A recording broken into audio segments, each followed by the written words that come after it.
De Césarée à Golgotha, de la révélation à l'accomplissement. Bienvenue dans ce parcours biblique où nous explorerons les Écritures selon une méthode simple et profonde. Lecture, observation, questionnement et application. Que le texte nous éclaire et que nos cœurs répondent. Salut à tous, nous sommes à notre 31e épisode et nous remercions le Seigneur parce qu'il fait la route avec nous. Et comme nous l'avions déjà annoncé, nous avons des épisodes additionnels. Et cet épisode correspond à l'un des épisodes additionnels de ce week-end.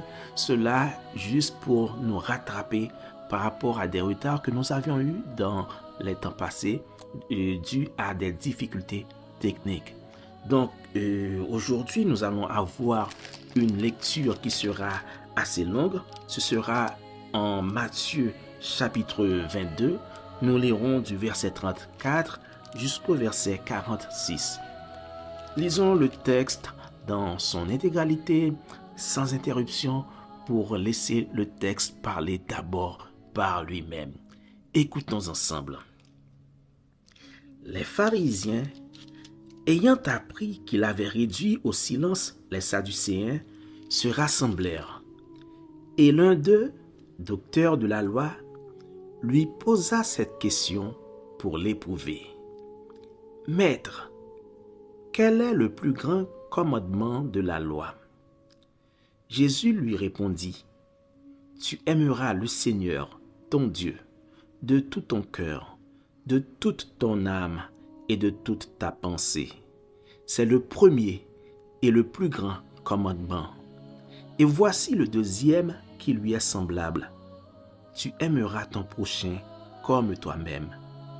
De ces deux commandements dépendent toute la loi et les prophètes. » Comme les pharisiens étaient assemblés, Jésus les interrogea en disant, « Que pensez-vous du Christ? De qui est-il fils? » Ils lui répondirent, « De David. » Et Jésus leur dit, « Comment donc David, animé par l'Esprit, l'appelle-t-il Seigneur lorsqu'il dit, « Le Seigneur a dit à mon Seigneur, assieds-toi à ma droite, jusqu'à ce que je fasse de tes ennemis ton marchepied. » Si donc David l'appelle Seigneur, comment est-il son fils? Nul ne put lui répondre un mot. Et depuis ce jour, personne n'osa plus lui proposer des questions. Amen.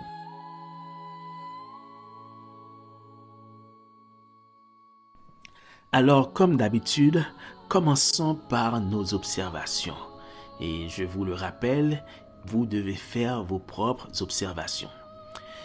Première observation, nous voyons que les pharisiens, ils avaient appris que Jésus avait réduit en silence les Sadducéens.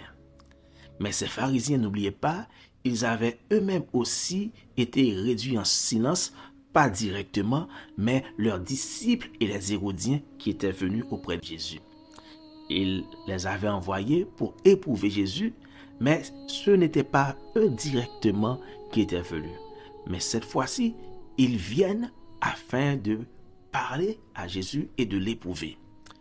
Deuxième remarque, c'est que celui qui pose la question, l'évangéliste Matthieu nous l'identifie par le nom, mais par sa qualité.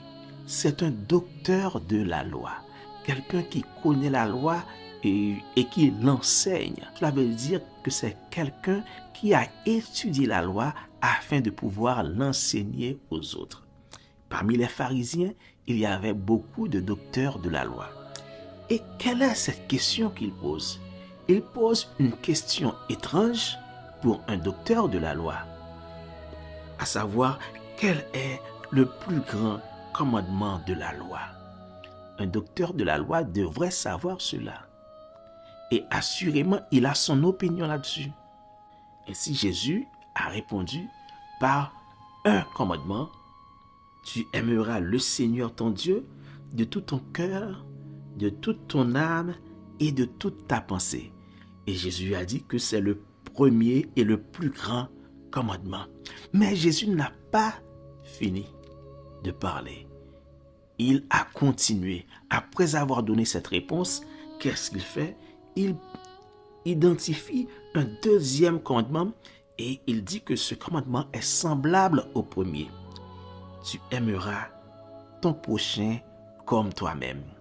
Et plus bas, il explique pourquoi il est obligé d'indiquer le deuxième commandement, parce qu'il dit que de ces deux commandements dépendent toute la loi et les prophètes. C'est-à-dire, si vous arrivez à observer ces deux commandements, donc les détails pour observer ces deux commandements vous permettent d'observer tous les autres commandements qui ne sont pas mentionnés dans cette liste de deux commandements.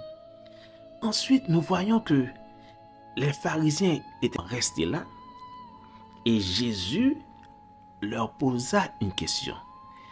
Au commencement, ils étaient venus pour éprouver Jésus. Ils ont posé leur question. Maintenant, Jésus leur pose une question. Cette question à savoir, de qui le Christ est fils? Leur réponse, de David. Mais Jésus leur fait voir une logique. Si le Christ est fils de David, pourquoi David lui-même l'appelle Seigneur? Et Jésus cite un psaume où il est dit, le Seigneur a dit à mon Seigneur, assieds-toi à ma droite jusqu'à ce que je fasse de tes ennemis ton marchepied.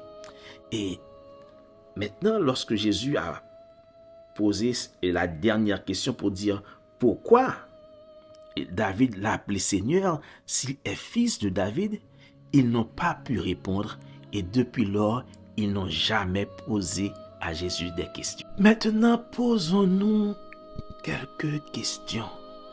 Et première question, pourquoi ces pharisiens ont dû venir à nouveau? La première fois, ils avaient envoyé une délégation composée de leurs disciples. Mais pourquoi? Alors, c'est parce qu'ils essaient à tout prix de piéger Jésus. La première fois, ce n'était pas des docteurs de la loi qui étaient venus. La première fois, c'était des disciples et des Hérodiens. Et ils avaient fait un compromis, et je dirais malséant, avec les Hérodiens.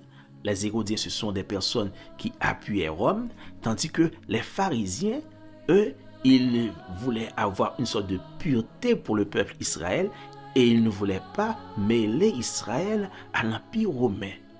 Mais, juste pour attaquer Jésus, ils ont accepté de faire un compromis malséant.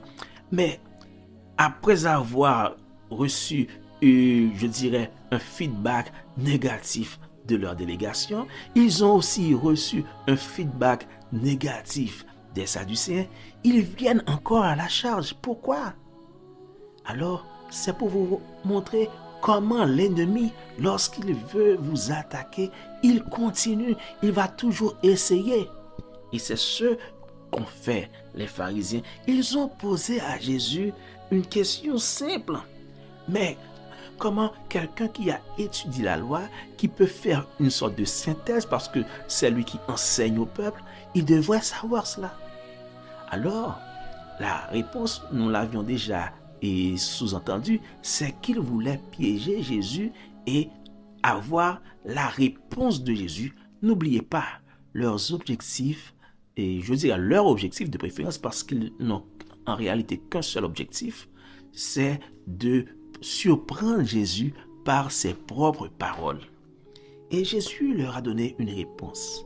Mais pourquoi Jésus ne s'est-il pas contenté de leur donner juste le plus grand? Il leur a aussi donné le deuxième commandement. Et il précise qu'il est semblable au premier. Le premier nous dit qu'il faut aimer Dieu de tout son cœur, de toute son âme. Mais le deuxième nous demande d'aimer notre prochain comme nous-mêmes. Et Jésus fait comprendre qu'avec ces deux commandements, on arrive à obéir à toute la loi. Et c'est vrai. Lorsque vous regardez les 10 commandements, vous voyez qu'il y a une première partie qui concerne notre relation avec Dieu. Et ensuite, l'autre partie qui est la deuxième, elle parle de notre relation avec notre prochain. Tu ne mentiras pas, tu ne donneras pas de faux témoignages contre ton prochain, tu ne convoiteras pas les biens, la femme et tout ça, tout ce qu'a ton prochain, et tu ne tueras point. Tout cela concerne notre relation avec notre prochain. Mais la première partie, jusqu'au 4e commandement, tout cela concerne notre relation avec Dieu. Et Jésus lui-même, il a expliqué cela. Donc, frères et sœurs, nous pouvons comprendre que si nous arrivons à associer ces deux commandements, à les faire dans nos vies des priorités, nous arrivons à accomplir la volonté de Dieu selon la loi. Maintenant, la partie qui va être intéressante, c'est que lorsqu'ils ont terminé de poser à Jésus cette question et Jésus leur a répondu, ils sont restés là et Jésus leur a posé une question et c'était pas seulement pour voir s'ils connaissaient les Écritures, mais aussi afin qu'ils ne lui posent plus de questions. Et c'est pour cela que nous voyons que Jésus leur a posé une question qui est sensible. De qui le Christ est-il fils?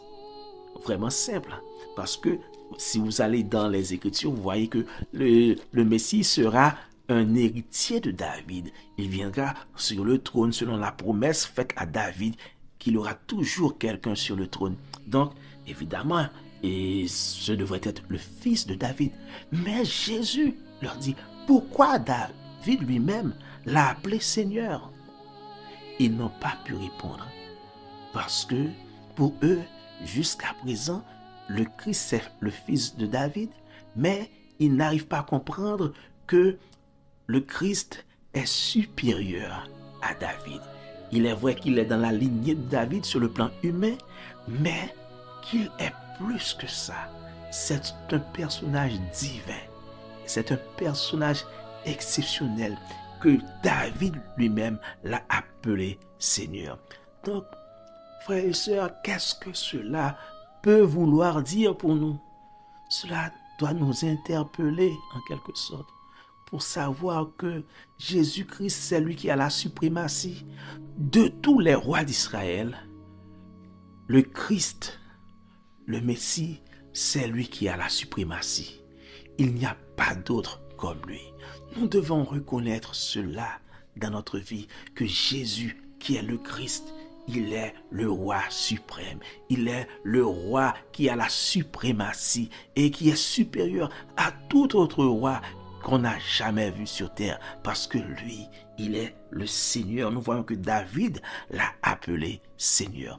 Donc, frères et sœurs, alors que nous sommes en route vers Golgotha, considérons d'abord notre relation avec Dieu. Considérons notre relation avec nos semblables, avec ceux qui sont autour de nous.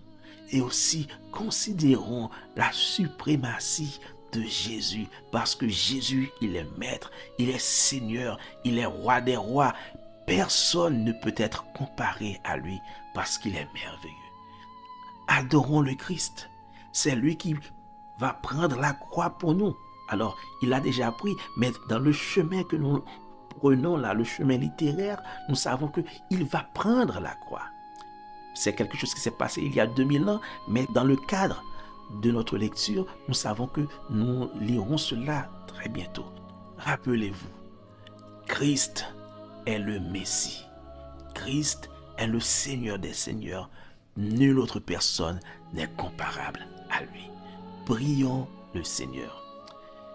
Éternel notre Dieu, merci pour ton amour. Merci pour ta parole. Merci parce que tu nous enseignes non seulement à t'aimer, mais aussi à aimer nos semblables, à aimer nos prochains, Seigneur. Merci pour ces deux commandements que tu nous donnes. Merci aussi parce que tu nous enseignes que Jésus a la suprématie. Il est Seigneur des Seigneurs. Oui, nous te remercions pour cette vérité. Et c'est pour cela que nous nous confions en Jésus-Christ. Parce que nous savons qu'il est maître, qu'il est souverain. Nous te remercions, Seigneur, donne-nous d'avoir des cœurs dociles pendant cette période surtout, et que nous puissions vivre sous tes ailes, que nous gardions tes commandements. Nous t'en prions, Père, au nom de Jésus, qui vit et qui règne au siècle des siècles. Amen. Amen. Que le Seigneur vous bénisse et nous vous souhaitons de passer une bonne fin de semaine et nous allons continuer avec quelques épisodes additionnels. Mais pour l'instant, je vais vous laisser avec cette note. Le chemin qui mène à Golgotha passe par la reconnaissance de la suprématie de Jésus.